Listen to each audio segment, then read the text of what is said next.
रचना और विशाखा दोनों बहनें माँ के जाने के बाद पहली बार मायके जा रही थी। उनके मन में दुखी लगी हुई थी। पता नहीं भाभी कैसा व्यवहार करेगी। उनका संदेह भी जायज़ था। भाई निशांत और भाभी काव्या दोनों बहनों को मायके आने पर खूब अच्छी आवभगत करते। उन्हें घुमाना फिराना, कभी पिकनिक पर जाना, उनके बच्चों को कभी मॉल पिक्चर या शहर के किसी दर्शनीय स्थल पर ले जाना, कभी किसी अच्छे होटल में खाने के लिए जाना, अक्सर यह प्रोग्राम होते थे। बच्चे भी मामा के घर आकर बहुत खुश होते थे।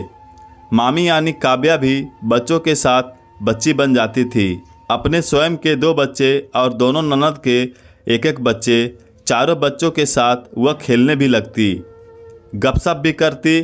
टीवी शो देखने के वक्त भी उनके साथ बैठ जाती, हंसी मजाक करती रहती। वह बहुत जिंदा दिल लड़की थी। घर की जिम्मेदारी भी वह बहुत सही तरीके से निभा रही थी। माँ बाबूजी भी अपनी बहू से पूरी तरह से संतुष्ट थे। उनका यह ख्याल भी रखती, आदर मान भी देती, सही वक्त पर खाना दवा वगैरह भी देती रहती। दोनों बहनें अपने मायके का सुखी परिवार देखकर बेफिक्र और खुश रहती। वक्त की मार किस समय किस पर पड़ जाए कहा नहीं जा सकता। देश में अचानक कोरोना का कहर बरपा और ऐसी स्थिति आई कि रोज़ ही कहीं ना कहीं से परिचित संबंधी की मौत की खबर आती और दिल दहल जाता। फिर वह मनहूस घड़ी आई जब काव्या भी कोरोना की गिरफ्त में आ गई। 8 दिन अस्पताल में रहने के बाद आखिर वह जीवन से लड़ते लड़ते हार गई और मौत की आगोश में चली गई। पूरे परिवार पर कहर टूट पड़ा। 8 और 10 साल के 2 बच्चों को अब कौन संभालेगा। माँ तो वैसे भी दिल की मरीज थी, साथ में शुगर और ब्लड प्रेशर भी था। पूरा घर उलट पुलट हो गया। बहनें भी इस दुख की घड़ी में नहीं जा सकी। कोरोना का खौफ जो था, अपने अपने घरों में बैठी रोती कलपती रही। दोनों बच्चों को संभालना बहुत मुश्किल हो रहा था। निशांत अलग परेशान था और माँ से वैसे भी अधिक काम नहीं होता था। क्या किया जाए। अंत में यह तय हुआ कि निशांत को फिर से शादी कर लेनी चाहिए। सबसे बड़ी जिम्मेदारी बच्चों को संभालने की है। माँ की दूर की रिश्तेदारी में अनुराधा, जिससे 5 वर्ष की बेटी थी और साल भर पहले ही उसके पति की दुर्घटना में मृत्यु हो गई थी, उसके रिश्ते का सुझाव माँ के पास आया। अनुराधा देखे परखे अच्छे परिवार से थी, इसलिए माँ, बाबूजी और निशांत भी तैयार हो गए। दोनों की शादी करवा दी गई। कुछ दिनों में ही अनुराधा ने तीनों बच्चों की परवरिश की जिम्मेदारी उठा ली। दोनों बहनें माँ से पूछती रहती, भाभी कैसी हैं? काव्या भाभी के दोनों बच्चों को ठीक से संभालती हैं या नहीं? आपका ख्याल रखती हैं या नहीं? और भी घर के छोटे मोटे समस्याओं के बारे में भी पता करती रहती। माँ हर बार एक ही जवाब देती, वह यथासंभव सहज जीवन जीने का प्रयास कर रही है और सारे परिवार को साथ लेकर चल रही है। तुम लोग चिंता मत करो। कोरोना का आतंक खत्म होने के बाद जब जीवन सहज होने लगा तो दोनों बहनें मायके आई। अनुराधा दोनों नंदे से घुलने मिलने का पूरा प्रयास करती। नंदों को भी कुछ संकोच तो हो ही रहा था सहज होने में। काव्या भाभी उन्हें बहुत याद आ रही थी। उनका ध्यान बार बार भाई के बड़े दोनों बच्चों पर जाता और वो बहुत गौर से देखती अनुराधा उनके साथ कैसा व्यवहार करती है। एक दिन दोनों बड़े बच्चे खाना खाने में आनाकानी कर रहे थे। शायद उनकी पसंद की सब्जी नहीं थी। अनुराधा ने उन्हें समझाते हुए कहा, यह सब्जी स्वास्थ्य के लिए बहुत अच्छी है, थोड़ी सी खाकर देखो। लेकिन वे नहीं मान रहे थे। अनुराधा ने सास से शिकायत करते हुए कहा, मम्मी जी, यह दोनों खाना नहीं खा रहे हैं, मेरे भी नहीं सुन रहे हैं। अब आप ही कुछ इन्हें समझाइए, मेरे कुछ कहने से बुरा ना मान जाएं। सास ने कहा, बुरा क्यों मानेंगे? आखिर तुम उनकी माँ हो, उन्हें तुम्हारा कहा मानना ही चाहिए। लेकिन अनुराधा चुप हो गई। फिर बच्चों से बोली, देखो बेटा, खाना तो तुम्हें यह खाना ही पड़ेगा। अभी और स्पेशल तो मैं कुछ नहीं बनाऊंगी। बच्चे बेमन से खाना खाने लगे। शाम को दोनों बहनों ने माँ से शिकायत की। क्या फ़र्क पड़ता था अगर भाभी बच्चों को कुछ और बनाकर दे देती? बेचारों की अपनी माँ नहीं है, नहीं तो वह इस तरह का व्यवहार थोड़े ही करती। कुछ और बनाकर उन्हें अच्छे से खाना खिलाती। माँ उन्हें समझाते हुए बोली, बात कुछ और बनाने की नहीं बल्कि अनुशासन की है। बच्चों को संभालने की जिम्मेदारी अनुराधा की है और उन्हें प्यार के साथ साथ अनुशासन में भी रखना जरूरी है।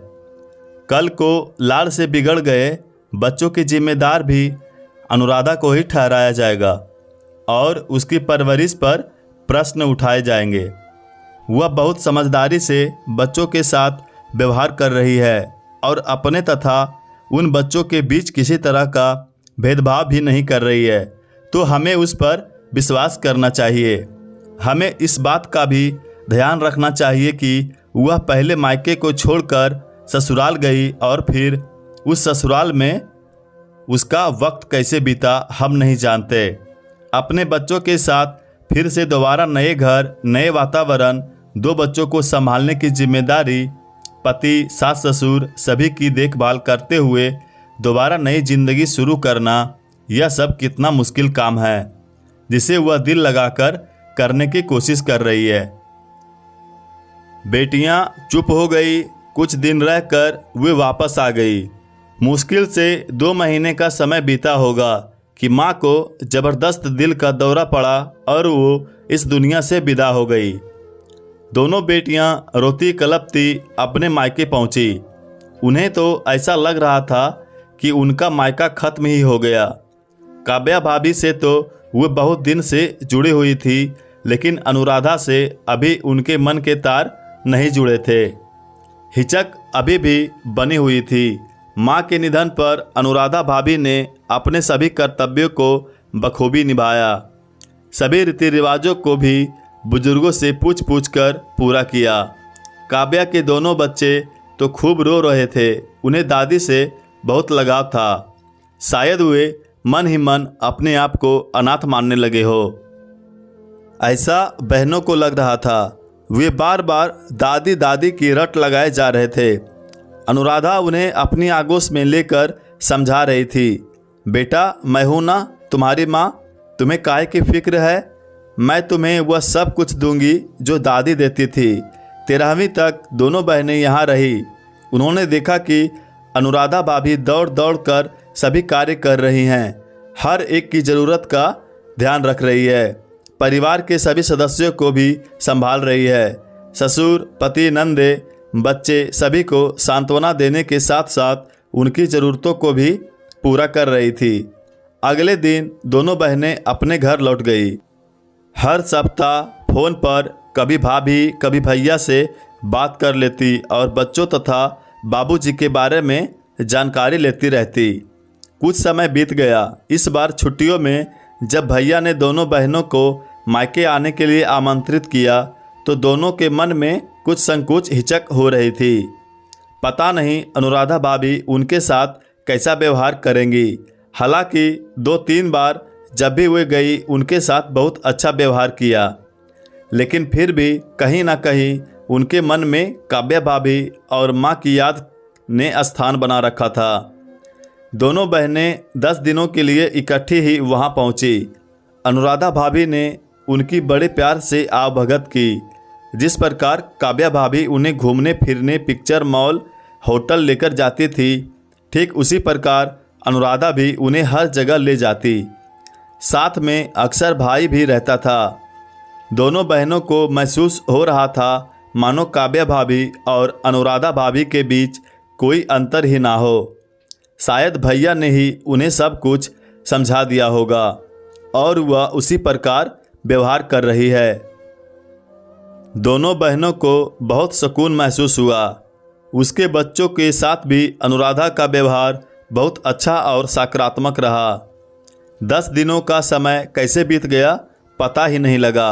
घर में भी जिस कमरे में पहले वे दोनों बहनें रहती थी, उसी कमरे को उनके लिए सुरक्षित रखा हुआ था और वे बहुत आरामदायक तरीके से वहाँ रही। अब अनुराधा भाभी के व्यवहार पर संदेह सवाल उठाने का कोई प्रश्न नहीं रहा। विदाई के वक्त दोनों बहनों को अनुराधा भाभी ने माँ की तरह ही कपड़ों के साथ साथ घर की बनाई हुई कुछ चीज़ें, कुछ बाजार से लाई हुई चीज़ें, बच्चों के लिए खिलौने, कपड़े दिए। किसी तरह की कोई कमी नहीं रहने दी। साथ ही कहा, दीदी मैं मानती हूँ मम्मी जी जितना मैं आपके लिए नहीं कर सकी, लेकिन मैंने अपनी पूरी कोशिश की है। आप अपने मायके इसी तरह आती रहें, यह आपका ही घर है। किसी तरह का कोई संकोच या संदेह ना रखें। इन तीनों बच्चों की माँ के साथ साथ मैं आपके भी माँ जैसी ही हूँ, क्योंकि भाभी माँ भी माँ समान ही होती है। मायके में माँ बाप के बाद भाई भाभी ही माँ बाप के रूप में बहनों का स्वागत, आदर, मान, लेन देन का व्यवहार करते हैं। इसलिए आप निसंकोच मायके आती रहें। दोनों बहनें भाभी के गले लग गई। नम आंखों के साथ ही उनका गला भी रूंध गया। भाभी सचमुच आप हमारी माँ हो। इतने दिन आपके साथ रहे, आपने माँ की कमी महसूस नहीं होने दी। जिस तरह हमारे यहाँ आने पर वह हमारे साथ अपने सुख दुख अनुभव बांटती थी, हमें स्नेह प्यार देती थी, आपने भी उन्हीं का अनुसरण किया। पहले काव्या भाभी और अब आप दोनों ही माँ की प्रतिमूर्ति हो। हमें तसल्ली हो गई है कि हमारा मायका सुरक्षित है। हम पहले जैसे अधिकार से ही यहाँ आ सकते हैं। आपका बहुत बहुत शुक्रिया भाभी। अनुराधा ने दोनों बहनों को अपने दोनों नंदों को गले से लगा लिया, दोनों के माथे पर हाथ रखकर आशीर्वाद दिया और भावभीनी विदाई देते हुए कहा, फिर आना, मायकों की गलियों को भूल मत जाना। दोस्तों, आपकी क्या राय है इस कहानी के प्रति? कमेंट द्वारा हमारे साथ अपने विचार साझा जरूर करें और इसी तरह की पारिवारिक कहानियाँ और भी सुनने के लिए चैनल को सब्सक्राइब करना ना भूलें। धन्यवाद।